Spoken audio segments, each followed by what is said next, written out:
Di tengah arus deras peradaban Pulau Jawa, yang sejak lama menjadi tempat bertemunya kekuatan politik, agama, dan budaya, nama Sunan Kalijaga mengalir seperti sungai yang tak pernah kering. Ia adalah sosok wali, seorang pendakwah, budayawan, sekaligus penyair spiritual yang keberadaannya menjembatani dunia lama dan dunia baru di tanah Jawa. Islam yang dibawa Sunan Kalijaga bukanlah Islam yang kaku. Ia adalah Islam yang lembut, mengakar, dan membaur. Ia mengajarkan bahwa menyentuh hati lebih utama daripada mengubah paksa tradisi. Ia mengadopsi wayang kulit sebagai sarana dakwah, menyisipkan nilai-nilai tauhid dalam cerita Mahabharata dan Ramayana yang telah dikenal luas di kalangan masyarakat Jawa. Metodenya ini kelak dikenal sebagai pendekatan kultural, dan diakui oleh banyak sejarawan sebagai kunci sukses Islamisasi di Nusantara.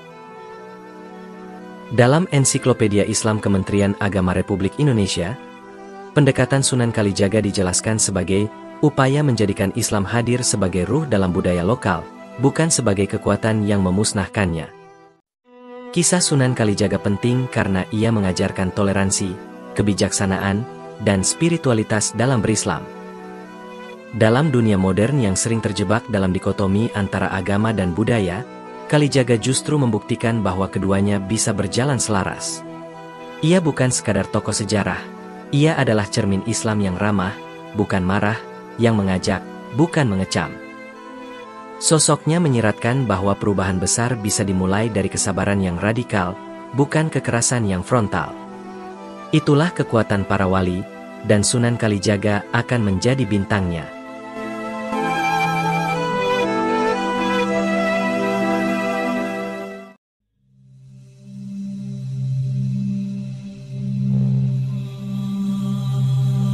Sebelum azan berkumandang di sudut-sudut masjid, sebelum lafaz Bismillah terukir di dinding-dinding kayu rumah, dan sebelum para wali berkisah lewat gamelan dan tembang suluk, tanah Jawa telah lebih dulu dipenuhi oleh aroma dupa, kidung mantra, dan ajaran Dharma. Pulau Jawa abad ke-14 hingga ke-15 adalah jagat yang syarat warna, campuran antara kebudayaan Hindu-Buddha, animisme, dan mistisisme lokal. Di tengah sawah yang menghijau dan hutan yang lebat, berdirilah candi-candi megah seperti Prambanan dan Borobudur. Ini bukan hanya bangunan, tetapi monumen dari sistem nilai yang telah hidup selama berabad-abad. Namun di balik kejayaan itu, langit budaya Jawa mulai berubah. Di ujung timur Pulau Jawa, Kerajaan Majapahit berdiri sebagai simbol kejayaan politik dan ekonomi. Dengan wilayah yang mencakup sebagian besar Nusantara, Majapahit menjadi pusat kekuasaan yang disegani. Namun seperti matahari yang bersinar terang sebelum terbenam, di masa Raden Said lahir, Majapahit tengah menuju masa senjanya. Konflik internal, perebutan kekuasaan, dan melemahnya pusat kendali membuat kerajaan ini goyah. Perlahan, kepercayaan masyarakat mulai bergeser. Orang-orang pesisir utara yang berinteraksi dengan pedagang asing mulai membuka diri terhadap ajaran baru. Disinilah Islam mulai menemukan ruang. Islam tidak pertama kali datang melalui penaklukan, tetapi melalui niaga dan dialog budaya. Para saudagar dari Gujarat, Persia, dan Arab membawa dagangan dan juga membawa tauhid.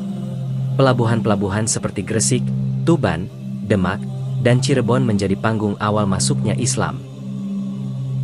Di antara para penduduk pesisir, terutama para pengrajin, nelayan, dan saudagar lokal, ajaran Islam disambut sebagai jalan hidup baru yang menjanjikan keadilan dan kesederhanaan. Tidak seperti struktur kasta Hindu yang kaku, Islam datang dengan semangat kesetaraan. Tuhan tidak memandang kasta, warna kulit, atau darah kebangsawanan. Dalam situasi seperti ini, agama baru ini menemukan tanah yang subur. Namun tidak mudah begitu saja menghapus keyakinan lama. Masyarakat Jawa telah terbiasa hidup dengan simbol dan pertanda. Mereka mengenal roh leluhur, gunung sebagai tempat suci, dan berbagai bentuk ritual yang syarat makna. Islam yang datang tidak menabraknya secara frontal. Para wali, termasuk Sunan Kalijaga, memahami bahwa agama tidak sekadar dogma, tapi juga budaya.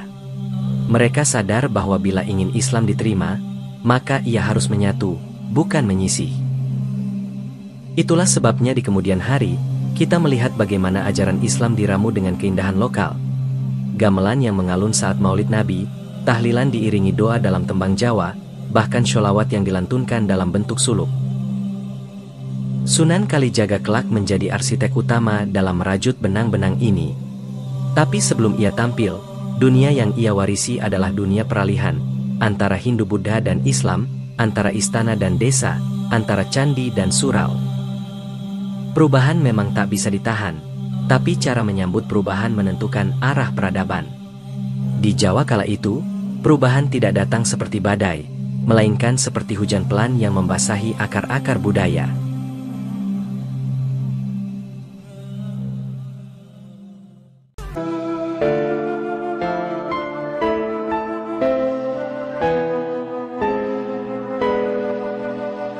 Di bawah langit Tuban yang tenang, lahirlah seorang anak lelaki dari keluarga terpandang, bangsawan berdarah biru, putra seorang penguasa lokal yang loyal kepada Majapahit. Ia dinamai Raden Said. Tidak ada yang menyangka bahwa bocah itu, yang tumbuh di bawah kemewahan keraton dan pelataran seni Jawa, kelak akan memilih jalan hidup yang berbeda, jalan pemberontakan. Sunan Kalijaga memiliki nama asli Raden Said. Beliau diperkirakan lahir pada tahun 1450 Masehi. Ia merupakan putra dari Adipati Tuban yang bernama Tumenggung Wilatikta atau Raden Sahur, sedangkan ibunya Dewi Nawangrum. Ayah Sunan Kalijaga yaitu Tumenggung Arya Wilatikta merupakan keturunan dari pemberontak legendaris Majapahit, yaitu Ronggolawe. Pendapat lain mengatakan bahwa Wilatikta merupakan keturunan masyarakat Arab yang memiliki silsilah hingga Abbas bin Abdul Muthalib, paman Nabi Muhammad Shallallahu Alaihi Wasallam. Hal ini berdasarkan penelitian Agus Sunyoto yang menelaah keterangan yang terdapat dalam Baba Tuban. Sunan Kalijaga juga dikenal dengan sejumlah nama, yaitu Syekh Malaya, Branda Lokajaya, Raden Abdurrahman, Pangeran Tuban, dan Ki Dalang Sido Brangti. Nama-nama tersebut memiliki jalinan erat dengan perjalanan kisah hidupnya sejak bernama Raden Said, Lokajaya, hingga Sunan Kalijaga. Berdasarkan riwayat masyhur, bahwa Adipati Arya Wilatikta sudah memeluk Islam sejak sebelum lahirnya Raden Said. Meskipun seorang Muslim, ia dikenal sangat kejam dan sangat taklid kepada pemerintah pusat Majapahit yang menganut agama Hindu. Ia menetapkan pajak tinggi kepada rakyatnya. Raden Said telah mendapatkan pendidikan agama sejak kecil. Sebagai bangsawan, Raden Said tumbuh dalam didikan elit. Ia mempelajari bahasa Kawi, seni karawitan, dan sastra Jawa. Ia mengenal dunia istana, protokol, dan keanggunan hidup. Pada saat Raden Said beranjak dewasa, dia mulai mengenal kehidupan masyarakat luas yang hampir seluruhnya petani. Dia mulai merasakan perbedaan mencolok antara kehidupan yang dialami di rumah kadipaten itu dengan anak-anak desa lainnya. Perbedaan tersebut telah menggugah pikirannya yang sudah terisi dengan nilai-nilai mulia dari agama Islam yang antara lain mengajarkan puasa dan membayar zakat, dan betapa pentingnya memperhatikan serta mengasihi orang miskin.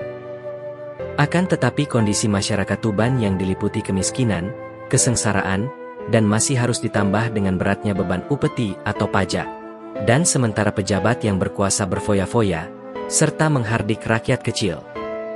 Kegelisahan atas keadaan rakyat tersebut sebenarnya telah disampaikan Raden Said kepada ayahnya. Namun apa daya, ayahnya hanyalah raja bawahan, yang berada di bawah kekuasaan Majapahit Pusat, yang pada saat itu mulai mengalami masa surut. Hingga pada akhirnya rasa simpati Raden Said kepada rakyat tersebut mengakibatkan jiwanya berontak dan berujung pada aksi nekat berupa pencurian bahan makanan di gudang kadipaten. Raden Said membagikan makanan dari dalam gudang secara diam-diam dan secara diam-diam pula membagikannya kepada rakyat miskin yang saat itu dalam keadaan kelaparan akibat kemarau panjang. Namun, lewat intayan penjaga kadipaten, lama-kelamaan Raden Said tertangkap. Karena tindakannya, ayahnya kemudian menggelar sidang untuk mengadili Raden Said dan menanyakan alasan dari perbuatannya. Kesempatan itu tidak disia-siakan oleh Raden Said untuk mengatakan alasan serta mengkritik ayahnya. Raden Said mengatakan bahwa alasannya melakukan itu karena ajaran agama Islam. Ia menentang ayahnya yang menumpuk makanan di lumbung sementara rakyatnya hidup dalam kemiskinan dan kelaparan. Ayahnya tidak terima dengan alasan yang diberikan oleh Raden Said, karena menganggap Raden Said mengguruinya dalam masalah agama. Karena alasan tersebut serta karena dianggap mencoreng kehormatan keluarga Adipati dengan tindakannya, kemudian Raden Said diusir dari istana Kadipaten. Pengusiran itu tidak membuat jera Raden Said. Dia malah merampok dan membegal orang-orang kaya di Kadipaten Tuban. Hasil dari rampokan itu, tetap ia bagi-bagikan kepada para fakir miskin. Akhirnya ia tertangkap lagi. Kali ini ia diusir ayahnya dari wilayah Kadipaten. Tiada ampun lagi bila tertangkap di Kadipaten Tuban. Maka ayahnya mengusir Raden Said keluar Kadipaten Tuban seraya mengatakan kepada Raden Said bahwa ia baru boleh pulang jika ia sudah mampu menggetarkan seisi Tuban dengan bacaan ayat-ayat suci Al-Quran. Setelah pengusiran tersebut, ia mengembara tanpa tujuan pasti, namun tetap dengan misi yang sama, merampok dan mencuri untuk rakyat kecil. Ia kemudian menetap di hutan Jatiwangi, menjadi berandal yang merampok orang-orang kaya yang lewat. Sehingga Raden Said berubah menjadi perampok yang terkenal dan ditakuti di kawasan Jawa Timur, yang akhirnya Raden Said mendapat julukan berandal Lokajaya, yang berasal dari kata Loka berarti tempat, wilayah, atau daerah. Sedangkan Jaya berarti bahagia atau menang, sehingga Lokajaya dapat diartikan sebagai berandal budiman penguasa daerah. Menurut Agus Sunyoto, tindakan ini adalah bentuk protes sosial yang jarang terjadi dalam lingkungan Keraton Jawa. Raden Said menjadi satu dari sedikit bangsawan yang memilih berpihak pada rakyat secara ekstrim. Ia hidup di pinggiran hutan, berpindah dari satu desa ke desa lain. Di sanalah benih-benih spiritualitas mulai tumbuh.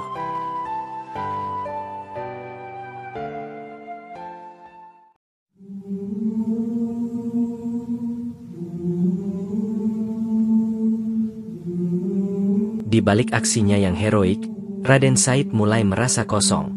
Ia merasa bahwa mencuri bukanlah jalan sejati. Meski hasilnya untuk rakyat, namun hatinya tak tenang. Ia rindu pada sesuatu yang lebih besar dari sekadar pembalasan terhadap ketidakadilan. Ia ingin memahami mengapa hidup terasa timpang dan bagaimana cara memperbaikinya secara lebih dalam dan menyeluruh. Dan di saat hatinya mulai gelisah itulah, takdir mempertemukannya dengan seseorang yang akan mengubah hidupnya selamanya, Sunan Bonang. Sunan Bonang, ulama dan wali yang sudah terkenal di pesisir utara. Pada suatu ketika Raden Said bertemu dengan seseorang kakek yang tidak lain adalah Sunan Bonang. Awal pertemuan dengan Sunan Bonang, Raden Said bersikap sangat tidak sopan sama sekali. Ia ingin merebut tongkat Sunan Bonang yang dikiranya terbuat dari emas. Dengan sekuat tenaga, Raden Said berusaha meraih tongkat itu, sehingga menyebabkan Sunan Bonang jatuh tersungkur dan menangis. Raden Said mengamati tongkat itu dan sadar bahwa tongkat itu hanyalah tongkat biasa yang tidak terbuat dari emas. Melihat Sunan Bonang menangis, Raden Said heran dan bertanya, "Kenapa kau menangis?" "Aku menangis karena aku telah mencabut rumput tidak bersalah ini tanpa sengaja. Aku telah zolim kepada rumput ini, kau ambil saja tongkat itu," jawab Sunan Bonang, dan kemudian memberikan nasihat kepada Raden Said yang menyentuh hatinya, yaitu tentang perbuatan mencurinya selama ini.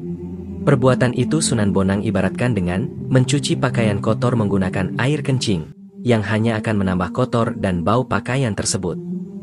Raden Said pun tercekat mendengar ucapan Sunan Bonang. "Jika emas itu maumu, ambillah dari pohon itu." Sunan Bonang menunjuk ke arah pohon aren yang seketika menjadi pohon emas. Raden Said pun semakin dibuat terpukau dengan karomah kewalian Sunan Bonang. Karena penasaran dan kagum, Raden Said memanjat pohon aren itu.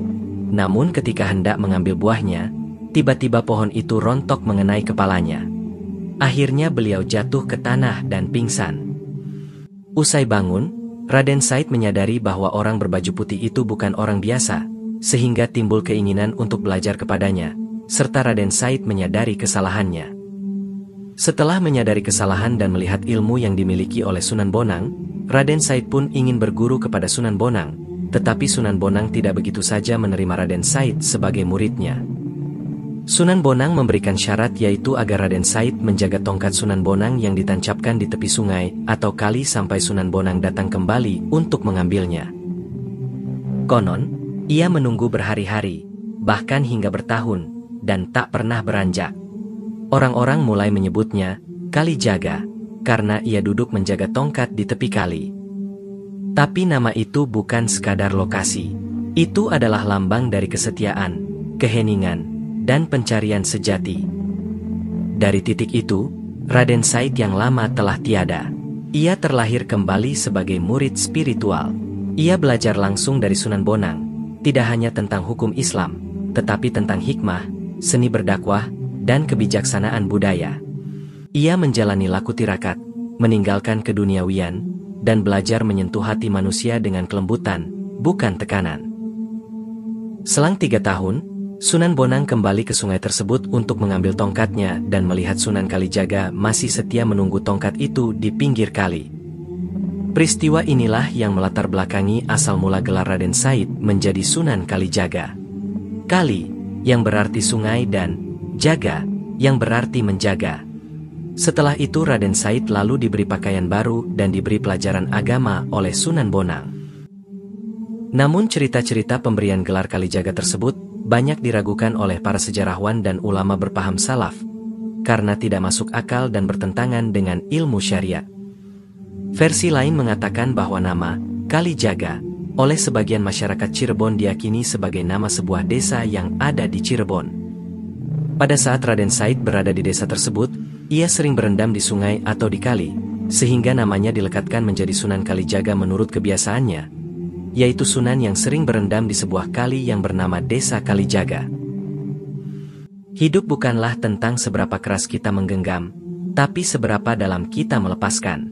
Disitulah awal perjalanan spiritual Raden Said berubah menjadi perjalanan batin yang mengakar jauh, laku tirakat, jalan sunyi yang tidak banyak dipilih orang. Kini Raden Said telah menemukan bahwa kekuatan sejati bukan pada senjata, tapi pada kata. Bukan pada pemberontakan, tapi pada transformasi batin dan masyarakat. Setelah pertemuannya dengan Sunan Bonang, Raden Said memilih untuk meninggalkan masa lalunya. Ia tidak lagi menjadi pencuri dermawan, tapi juga belum sepenuhnya menjadi wali. Ia memasuki masa transisi, masa penyucian diri, masa ujian, masa perendaman batin. Dan seperti air yang jernih setelah dibiarkan diam, jiwanya mulai menemukan kejernihan. Dalam dunia spiritualitas Jawa Islam, tirakat bukan sekadar ritual menahan lapar. Ia adalah latihan mengosongkan diri dari ego, nafsu, ambisi, dan kemelekatan dunia. Ia adalah jalan sunyi untuk menyatu dengan Sang Maha Pencipta. Sunan Kalijaga melakukan tirakat di tepi kali, seperti yang diceritakan dalam Serat Centhini dan tradisi lisan masyarakat Demak. Ia duduk dalam keheningan, berhari-hari, berbulan-bulan. Ia tidak bicara, tidak bergerak, hanya menjaga tongkat dan menjaga hatinya. Dalam bahasa sufistik, inilah yang disebut fana, lenyapnya ego dalam lautan ilahi. Menurut Agus Sunyoto, ini adalah proses sufistik yang sangat penting dalam transformasi para wali. Tidak ada jalan pintas.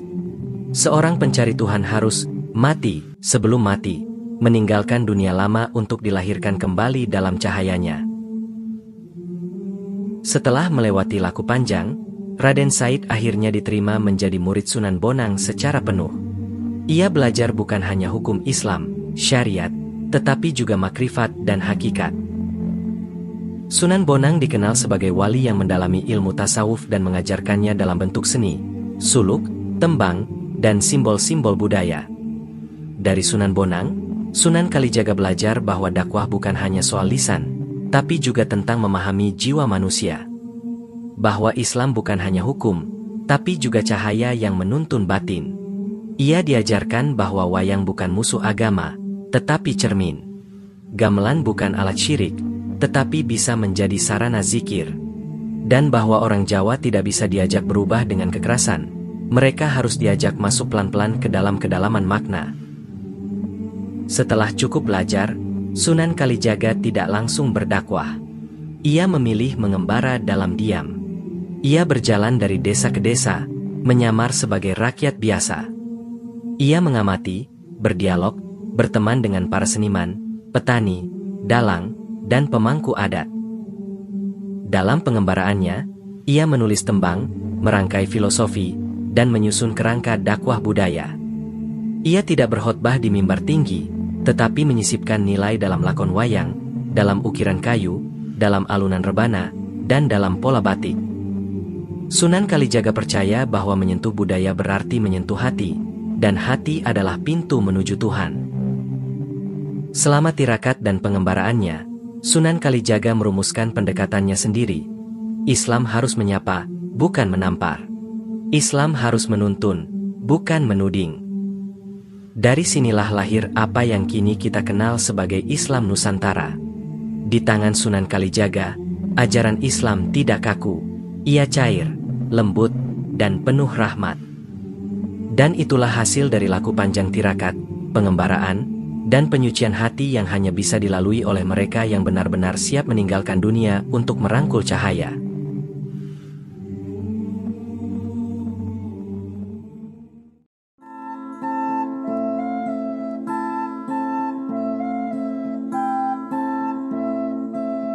Jika dakwah adalah jembatan antara langit dan bumi, maka Sunan Kalijaga adalah arsiteknya yang paling halus. Ia tidak membangun menara tinggi untuk menggemakan ajarannya, tetapi memilih berjalan di antara rakyat, menyatu dalam bahasa dan budaya mereka. Dan dari situlah lahir pendekatan dakwah yang unik melalui seni dan budaya lokal. Di tengah masyarakat Jawa, wayang kulit bukan sekadar hiburan.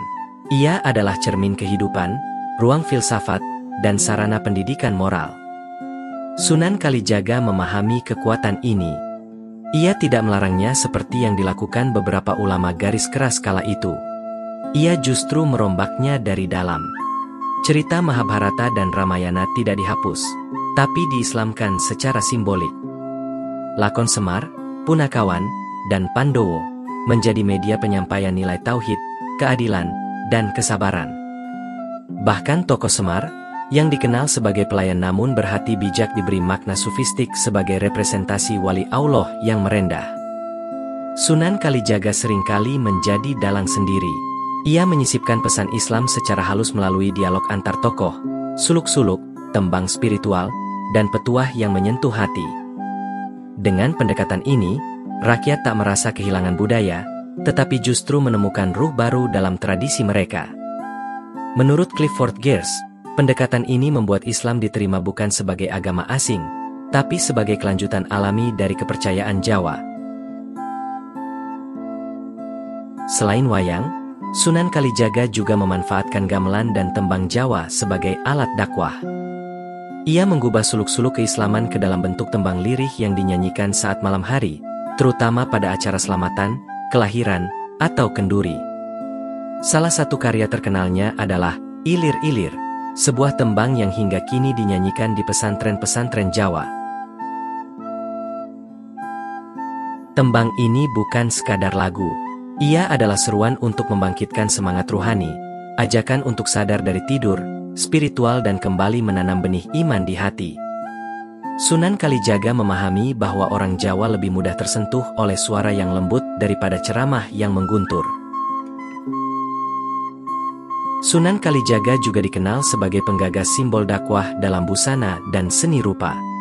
Ia memperkenalkan batik motif religius, seperti motif parang rusak dan kawung, yang menggambarkan nilai kehidupan, keharmonisan, dan ketundukan kepada Tuhan. Batik, dalam pandangannya, adalah media tafsir hidup.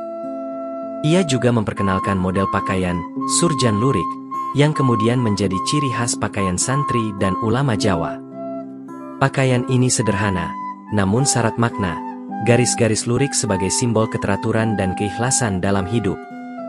Menurut Agus Sunyoto, pendekatan visual seperti ini menunjukkan kecerdasan budaya Sunan Kalijaga dalam membumikan Islam tanpa harus menghapus identitas lokal. Mengislamkan tradisi, bukan menghapusnya. Di tangan Sunan Kalijaga, Islam tidak datang sebagai penghapus, tetapi sebagai penyempurna budaya. Ia tidak melarang upacara tradisional seperti slametan, slametan kelahiran, ruatan, atau kenduri. Ia justru menyuntikkan makna baru ke dalamnya, dengan mengganti mantra menjadi doa, dengan mengganti sesaji menjadi sedekah. Pendekatan ini membuat masyarakat Jawa merasa dihargai, bukan dipaksa. Islam menjadi bagian dari kehidupan, bukan aturan yang menjauhkan mereka dari akar budaya. Bagi Sunan Kalijaga, seni bukan sekadar alat komunikasi. Ia adalah jalan menuju Tuhan. Setiap nada, bentuk, dan gerak, bila diniatkan dengan ikhlas dan diselami dengan kesadaran, bisa menjadi zikir. Itulah mengapa Sunan Kalijaga sering disebut sebagai wali estetika, karena ia memadukan tauhid dan keindahan dalam satu tarikan napas. Seni dakwah Sunan Kalijaga bukan hanya menyentuh pikiran, tapi menyentuh rasa. Dan karena itu, ia tetap hidup, bahkan 5 abad setelah ia wafat.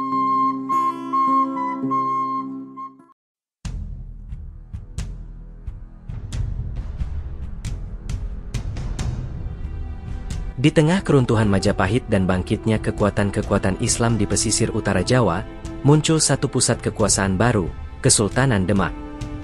Disinilah, Sunan Kalijaga tampil bukan hanya sebagai ulama dan seniman, tetapi juga sebagai strategiwan kebudayaan dan penasehat politik.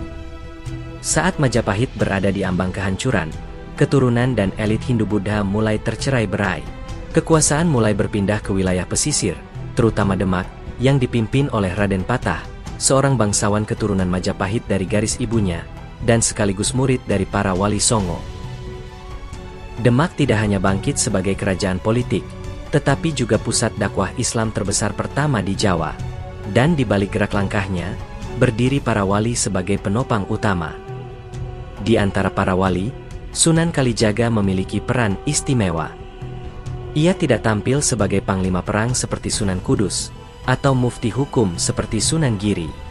Ia memilih menjadi penasihat raja dan juru damai antar kekuatan.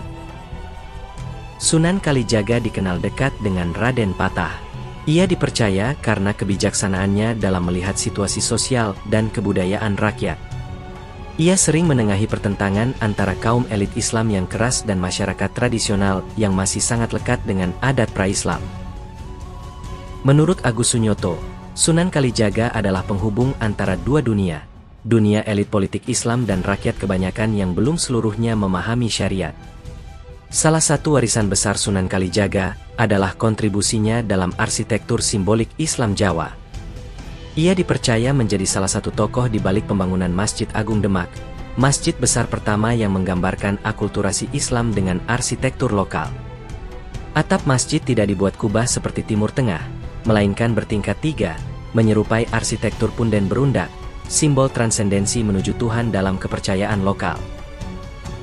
Tiang utama, saka guru, dibuat dari potongan kayu jati yang disatukan, dikenal sebagai saka tatal, yang dipercaya dirancang oleh Kalijaga. Filosofinya sederhana namun dalam, Islam harus hadir bukan dengan merobohkan, tapi dengan menyambung dan menyatukan. Sebagai penasihat, Sunan Kalijaga mendorong Demak untuk tidak memaksakan Islam secara kaku. Ia mengingatkan Raden Patah dan para pemimpin bahwa Islam akan tumbuh dengan kuat bila ia ditanamkan dengan sabar dan cinta. Dalam banyak kesempatan, ia menentang keras usaha-usaha memaksakan syariat dengan kekerasan. Baginya, politik Islam bukan tentang dominasi, tapi penataan sosial yang adil dan damai. Sikap moderat Sunan Kalijaga menjadi penyeimbang penting di tengah munculnya kelompok-kelompok keras yang ingin mengubah wajah Jawa secara drastis. Ia memahami bahwa budaya tidak bisa diubah secara revolusioner, harus perlahan dan kontekstual. Sebagai anggota Wali Songo, Sunan Kalijaga juga ikut dalam berbagai musyawarah penting, termasuk penetapan wilayah dakwah, strategi pembagian peran, hingga urusan kerajaan. Ia kerap menjadi penengah dalam perbedaan pendapat antara wali konservatif, seperti Sunan Giri, dan wali kultural, seperti Sunan Bonang dan dirinya sendiri. Dalam babat Tanah Jawi, Sunan Kalijaga disebut sebagai Waliullah Kang Bijak, tokoh utama dalam menjaga kerukunan antar golongan. Ketika terjadi konflik antara Demak dan keturunan Majapahit yang masih bertahan di wilayah timur, Sunan Kalijaga kembali tampil sebagai juru damai. Ia berkeliling, menenangkan desa-desa, menyebarkan dakwah damai, dan membantu menyatukan rakyat dalam semangat persatuan Islam Nusantara. Menurut Azyumardi Azra, peran seperti ini sangat langka dalam sejarah Islam. seorang wali yang menyatukan kekuasaan, budaya, dan spiritualitas tanpa harus menjadi raja, mufti, atau panglima. Hingga akhir hayatnya, Sunan Kalijaga tidak pernah membangun madrasah besar atau kerajaan pribadi. Tapi ide-idenya hidup dalam struktur Kesultanan Demak, dalam bentuk seni, bangunan, dan tata sosial. Ia adalah penasehat yang tidak duduk di singgasana, tetapi hadir dalam suara gamelan, dalam kayu saka guru, dan dalam irama suluk malam. Disitulah jejaknya abadi.